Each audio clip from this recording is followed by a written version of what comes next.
नमस्कार दोस्तों, मेरा नाम है हार्दिक सुजित्रा और मैं सूरत से हूँ। मेरी कंपनी का नाम है अक्षरताल कैटरर्स एंड स्वीट। हम लोग ढेर सारी मिठाइयाँ बनाते हैं। मावा और पनीर ये सब चीज़ हम बाहर से परचेज़ करते थे। अब तक मैं आज ये 3 दिन का ट्रेनिंग यहाँ पे ख़त्म कर चुका हूँ और मैं आया हूँ यहाँ पे टेक्नोलाइट में। तो आज मैं ये अपेक्षा लेके नहीं आया था कि मुझे इतना सारा सीखने को मिलेगा, लेकिन जब इधर आकर एक एक चीज़ बहुत ही बारीकी से एसओपी के साथ जब सीखी तो मेरा पूरा दिमाग ही खुल गया कि यार इंडस्ट्री में ये चीज़ भी होती है। तो ये 3 दिन के डेयरी वर्कशॉप में हमने क्या क्या सीखा, तो मैं उसके बारे में थोड़ी सी चीज़ आपको बताना चाहता हूँ।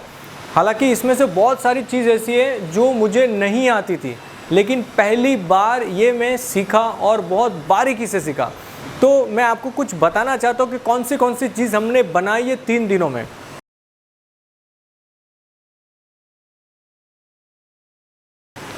सबसे पहले दही की बात करते हैं।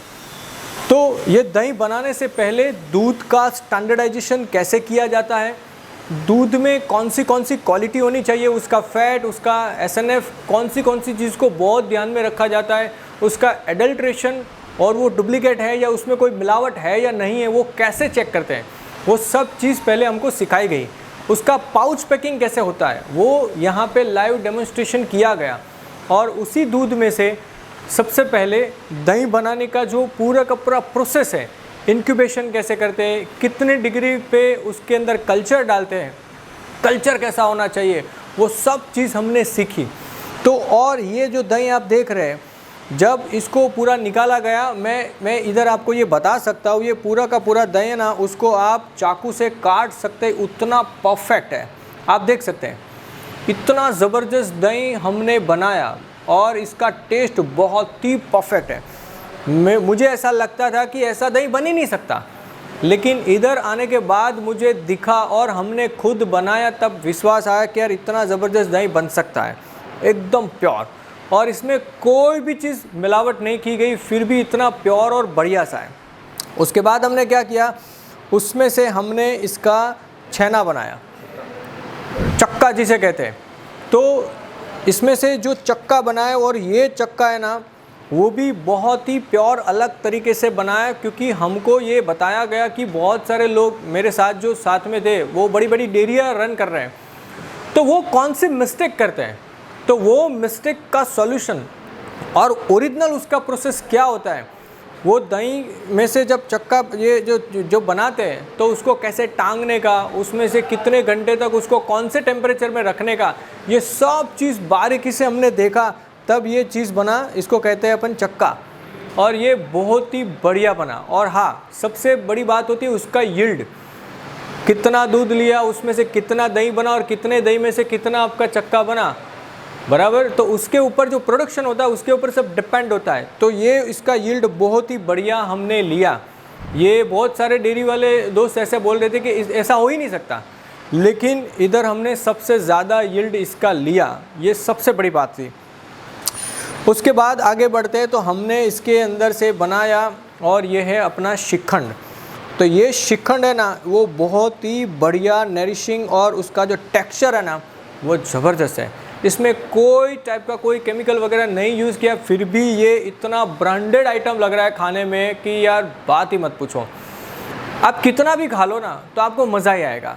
तो वो बढ़िया तरीके का जो ब्रांडेड आइटम जो बनाती है ना, उससे भी बढ़िया तरीके का श्रीखंड आज हमने यहाँ पे लाइव सीखा। और ये मेरे लिए बहुत ही बड़ी खुशी की बात है कि जो आज तक हम लोग बाहर से परचेस कर रहे थे बल्क में इतने सालों से, तो अब मैं बहुत खुशी से कह सकता हूँ अब ये हम अपने हाथों से खुद बना सकते हैं। तो ये मेरे लिए आज मतलब ये 3 दिनों में सबसे बढ़िया चीज़ में से ये चीज़ बहुत बढ़िया है। और जैसे जो श्रीखंड है, श्रीखंड से आगे गए तो उसमें से हमने बनाया ये मट्ठा। आप देख सकते हैं कि जो मट्ठा है ना, उसका टेक्सचर भी एकदम बढ़िया सा क्रीमीनेस दिख रहा है, शाइनिंग दिख रहा है आपको। और जो गुजरात के स्टाइल्स में सबसे ज़्यादा ये मट्ठा जो है कैसे बनाया जाता है, लोग कैसा पसंद करते हैं, वो चीज़ आज हमने सीखा अपने हाथों से। और इसका जो क्रीमीनेस और उसका जो फ्लेवर है, माउथ वाटरिंग, इतना ज़बरदस्त है ना कि वाव। और हाँ, उसके बाद हमने बनाया बढ़िया सा लस्सी। आप लस्सी का भी टेक्सचर देख सकते हैं। तो ये लस्सी है ना, वो हमने बनाया, हाँ हालांकि ये अभी ठंडा नहीं है, ये बिल्कुल नॉर्मल टेम्परेचर पे है।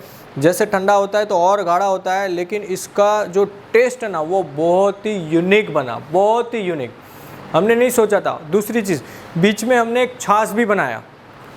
मेरे को इधर आके पहली बार ये पता चला कि छाछ और बटर मिल्क दोनों अलग चीज़ होती है। अब तक तो मैं यही समझता दोनों एक ही होता है। तो इधर आके पता चला कि छाछ क्या होता है, बटर मिल्क क्या होता है। और इधर जो छाछ बना था वो जो पिया ना, तो मतलब माइंड ब्लोइंग टेस्ट।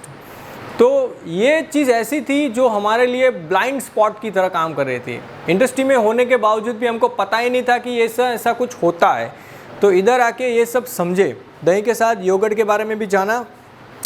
और उसके बाद आगे बढ़ते हैं कि जैसे जो अपना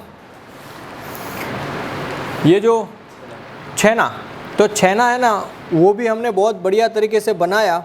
और ये जो छेना होता है उसका आप टेक्सचर आप देख सकते हैं, एकदम स्मूदीनेस, हाथ में बिल्कुल ये चिपक नहीं रहा, मतलब इसका टेस्ट और टेक्सचर है ना वो बहुत ही बढ़िया बना। तो ये सब हमको ऐसा लग रहा था कि इसके लिए बड़ी बड़ी मशीनें चाहिए, इसके लिए बड़ा सा इन्वेस्टमेंट चाहिए, इसके लिए बड़ी बड़ी टेक्नोलॉजी चाहिए, उसके बिना ये बन ही नहीं सकता। हम ऐसा मानते थे कि यार जो बड़ी बड़ी डेयरी लेके बैठा है ना वो ही अच्छा बना सकते हैं। लेकिन आज पता चला कि इसका टेक्निक है ना, उसके लिए बड़ी मशीन की ज़रूरत नहीं है, बढ़िया सा टेक्निक का ज़रूरत होता है।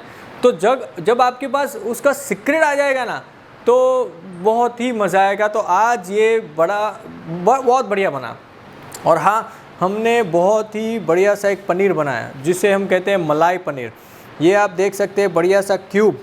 हाँ, और ये क्यूब को ऐसे पैकिंग में, यानी कि वैक्यूम पैकिंग कैसे करें वो भी आज हमने सीखा, क्योंकि इधर पैकिंग का सब पूरा मशीन इधर ही लगाया है। और सब चीज़ पैकिंग करके उसके जो स्टैंडर्ड मेंटेन करने की बात होती है, क्योंकि जब हम मार्केट में उसको कोई प्राइस से बेचे लेबलिंग करके, तो लेबलिंग के अंदर कौन से रूल्स एंड रेगुलेशंस होते हैं सभी चीज़ों के, वो सब हम सीखे आज।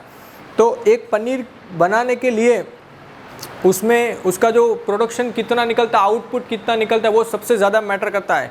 तो आज तक हम जो ले रहे थे ना वो 15% के आसपास वो उसका यील्ड निकल रहा था, 15% के आसपास। लेकिन हमने 19.5% का यील्ड लिया इसमें, और ये सब हमने खुद कैलकुलेट किया। तब हमको आश्चर्य था कि यार ऐसा भी हो सकता है। तो आप सोचो 3-4% अगर डेयरी इंडस्ट्री में कोई चीज़ का अगर यील्ड बढ़ जाएगा तो प्रॉफिट कितना ज़बरदस्त हो सकता है। और जब हज़ारों किलो की तादाद में आप कोई चीज़ बनाते हैं तो समझ लो आपकी तो ज़िंदगी बदल जाएगी। और सबसे बढ़िया चीज़ जो आज का घी, ये इतना बढ़िया सा घी बना। पहले तो मुझे ऐसा लग रहा था कि घी तो एक ही तरीके से बनाते हैं जैसे अपने ट्रेडिशनल तरीके से बनाते हैं, लेकिन इधर इन्होंने अलग अलग 4 चीज़ें बताई कि 4 तरीक़ों से घी बनाया जाता है। और इन 4 चीज़ों में अगर आपको दाने वाला घी चाहिए तो कैसे बनाना, अगर ऐसा बनाना है तो इसके लिए क्या करना पड़ेगा। हमने अभी तक तो क्या सोचा था कि भाई एक ही मेथड से घी बनता है, लेकिन यहाँ पे आके ये सब टेक्निक सीखी कि आप चाहो वैसा घी बना सकते हो। और इधर आके ये भी पता चला कि अब तक तो क्या समझ में आ रहा था कि भाई ज़्यादा से ज़्यादा घी का भाव क्या हो सकता है, 2000 रुपये किलो, 1500-2000 रुपये का तो मोर देन इनफ। लेकिन इधर आके पता चला कि ऐसी क्वालिटी का भी घी मार्केट में है जो 1 लाख रुपए किलो और उससे भी ऊपर का है। तो वो कैसे कर सकते हैं, उसके बारे में भी बहुत सारी चीज़ों का डिस्कशन हुआ। तो ओवरऑल, और हाँ, इसकी खुशबू बहुत ही बढ़िया है। जब ये बन रहा था तो मतलब पूरा माहौल खुशबू हो गया था। तो ये इतना प्योर घी, और आप देख सकते हैं अभी भी थोड़ा हल्का हल्का गर्म है। तो मतलब आज जो चीज़ बनी इन 3 दिनों में, हमने जो देखा ना वो हमारे लिए मिरेकल से कम नहीं था। कोई भी डेयरी इंडस्ट्री के फील्ड में अगर आना चाहता है तो मैं उसको पर्सनली रिकमेंडेड करूंगा कि एक बार इन चीज़ों का नॉलेज लीजिए, उसके बाद आपकी प्रोडक्ट 110% बदल जाएगी। उसका टेस्ट, उसका फ्लेवर, उसका जो नरिशिंग होता है, उसका जो टेक्सचर होता है, वो सब कुछ बदल जाएगा। तो मैं एज ए एंटरप्रेन्योर, मैं खुद एक कैटरिंग का फर्म चलाता हूँ और मैं खुद मिठाई का काम करता हूँ, इसलिए मैं जानता हूँ कि छोटी सी चीज़ों में सिर्फ 1-2% बढ़ने से कौन सी चीज़ों में कितना बड़ा बदलाव होता है। और ये सब चीज़ हमने बल्क क्वांटिटी में बनाई थी। आप इधर देख सकते हैं ये पूरा ऐसे, हमारे पास टोटल ऐसे 10 ब्लॉक थे बराबर। इसमें से एक ब्लॉक इधर रखा है आपको दिखाने के लिए कि यार ये देखिए, और रितसर चाकू से काटा है उसको। और एक चीज़ उन्होंने जो डेमोन्स्ट्रेशन दिया है वो मेरे दिमाग में ये बैठ ही नहीं रहा था। उन्होंने क्या किया, एक प्लेट लिया और एक ऐसे बाउल के अंदर दही जमाया था, उस दही को उसके ऊपर उल्टा रख दिया। अब सीधी सी बात है, दही को ऐसे उल्टा रख देते तो पूरा बिखर जाता है, लेकिन इनका दही जैसे वो केक होता है ना, तो केक की तरह पूरा का पूरा ऐसा था। उन्होंने ऊपर से डब्बा ले लिया, केक की तरह पूरा का पूरा दही ऐसा का ऐसा था, और उन्होंने उसके पीसेस किए जैसे पनीर को काटते ना वैसे, और एक भी पीस खुला नहीं, मतलब परफेक्ट बाउंड्री के साथ उसका बाइंडिंग वैसे का वैसा ही था, ना ही उसमें से पानी छूटा, कुछ नहीं था। तो उतना बढ़िया तरीके से, जैसे बड़ी बड़ी डेयरियाँ जो करोड़ों रुपए के प्लांट में जो काम करके जो प्रोडक्शन दे सकती है ना, वो चीज़ हम अपने छोटे से प्लांट में भी कर सकते हैं, ये आज मुझे जानने को मिला। तो इसके लिए मैं टेक्नोलाइट और उनकी पूरी टीम का बहुत ही आभारी हूँ।